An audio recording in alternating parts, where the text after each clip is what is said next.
Kemudian Al-Imam Adz-Dzahabi menuliskan ayat, yaitu surat An-Nisa ayat 36, yaitu perintah berbuat baik.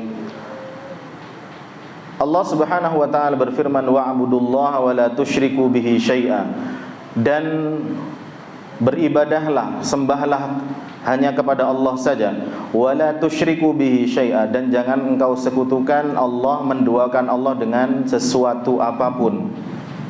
Jadi perintah yang pertama adalah kita beribadah hanya kepada Allah, wala tusyriku bihi syai'a, dan kita tidak boleh berbuat syirik, tidak boleh bersekutu, tidak boleh menduakan Allah Subhanahu wa taala.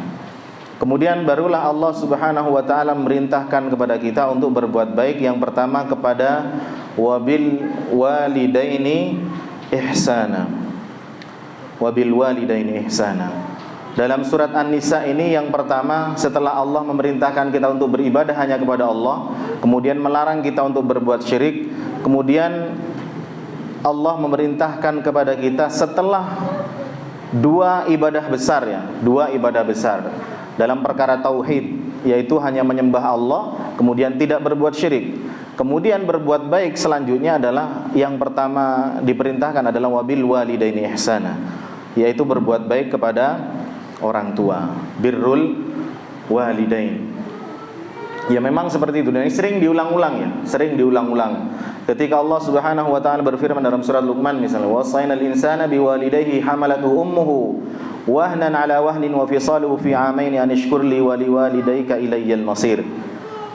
Dan kami perintahkan kepada manusia agar berbuat baik kepada kedua orang tuanya. Ibunya telah mengandungnya dalam keadaan lemah yang bertambah-tambah. Artinya memang sudah lemah, capek, wis bertumpuk-tumpuk capeknya orang mengandung itu. Dan menyapihna dalam usia 2 tahun. Bersyukurlah kepadaku dan kepada kedua orang tuamu, hanya kepadakulah engkau akan dikembalikan. Memang kita diperintahkan yang pertama berbuat baik kepada orang tua.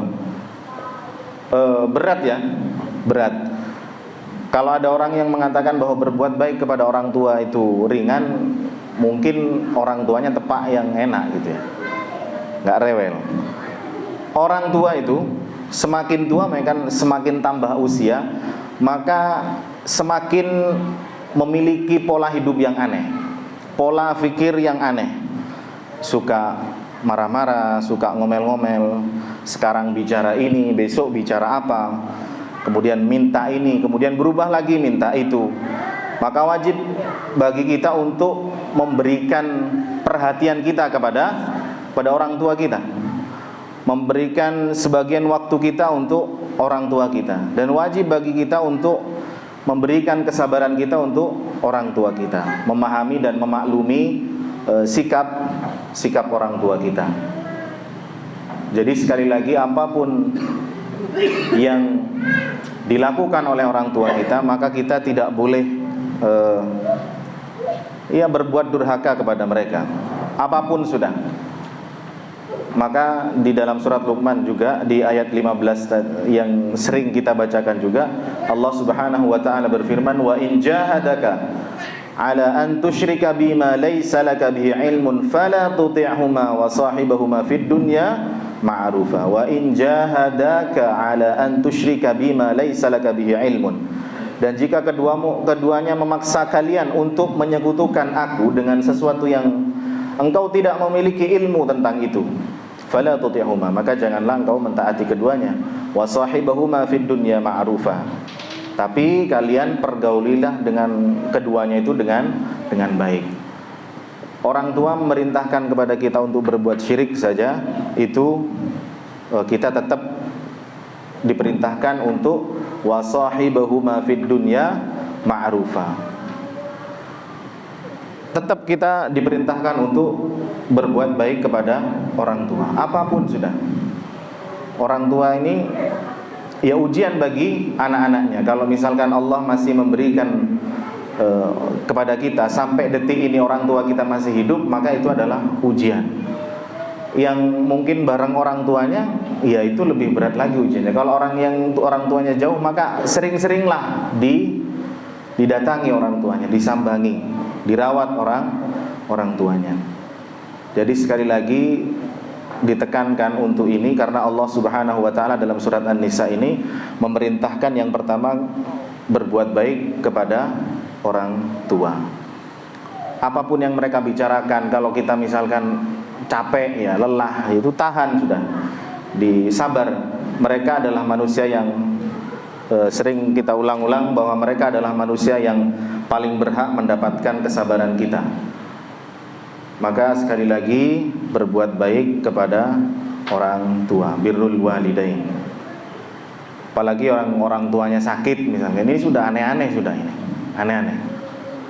Saya punya teman di Sidoarjo itu, mereka 7 bersaudara, pas 7 bersaudara. Jadi orang tuanya itu stroke ya, stroke, sudah nggak bisa gerak, cuman berbaring saja. Hari Senin itu anak pertama, hari Selasa anak kedua, seterusnya. Pas sudah seminggu. Jadi kalau bisa ya 7 anaknya gitu ya. Biar kalau piket pas gitu.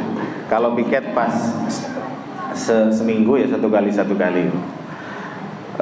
Teman saya cerita, ketika dia menjaga orang tuanya yang lagi sakit stroke itu, padahal cuma ngerawat sehari ya, 24 jam. Pagi ketemu pagi, besoknya kakaknya datang dan seterusnya, piket gantian. Itu orang tuanya stroke dan sudah tua memang, aneh-aneh sudah. Baru diseko, kemudian lewat, minta diseko lagi. Aku durung atus, tolong dimandikan, diseko lagi. Dapat 1 jam lagi, lewat lagi, minta diseko lagi. Kalau nggak diseko, marah-marah dan ngomel-ngomel dan seterusnya. Ya saya bilang yang sabar gitu loh, yang sabar. Karena memang ujiannya anak ya seperti itu, orang tuanya. Tetap kita wajib untuk berbakti. Bersabarlah, pokoknya mereka berhak mendapatkan kesabaran kita. Jangan sampai hanya perkara hal-hal yang sepele lah. Hal-hal yang sepele, jangan sampai kita ngelabrak orang tua kita. Ada beberapa waktu yang lalu ya tanya kepada saya bahwa orang tuanya itu ngambil berasnya dia. Jadi ada orang tua yang tinggal sama anaknya. Kemudian orang tuanya itu ngambil beras tanpa izin. Beras anaknya ini diambil, terus disedekahkan kepada orang-orang. Jadi beras di rumah kok cepat habis. Ternyata ibunya itu suka ngambil beras kemudian dikasihkan ke orang-orang, nggak izin. Apa yang harus lakukan? Ya sabar, beli lagi beras, tak bilang gitu. Iya memang berat sudah. Itu ujian ya kita harus bersabar. Kalau memang nggak punya uang ya dibilang baik-baik sama ibunya, Bu, uang kita sedikit, tolong nanti kalau mau sedekah ngomong dulu, beras kita sedikit, terbatas sudah. Kalau ibu nanti banyak-banyak sedekah, kita nggak makan nanti. Kalau memang ekonominya lemah, ya harus kita berkata ngomong baik-baik sama orang tua kita, ngomong baik-baik sama ibu kita. Tetap wajib bersabar.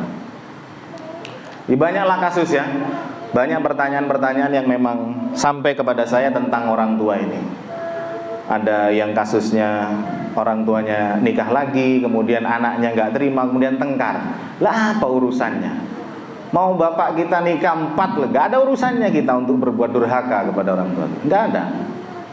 Kemudian kita tagen nah bapak, terus sapa, nggak boleh.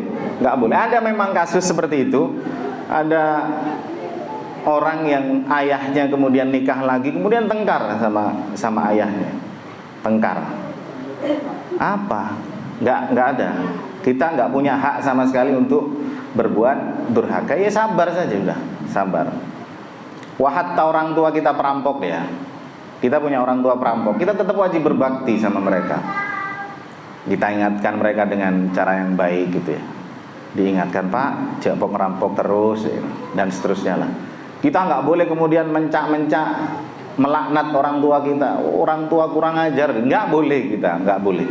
Di surat Luqman aja kita di ayat 15, orang tua kita nyuruh kita syirik, nyuruh kita murtad, itu tetap kita harus bergaul dengan mereka dengan cara yang baik. Wasahibuhuma fid dunya ma'rufa.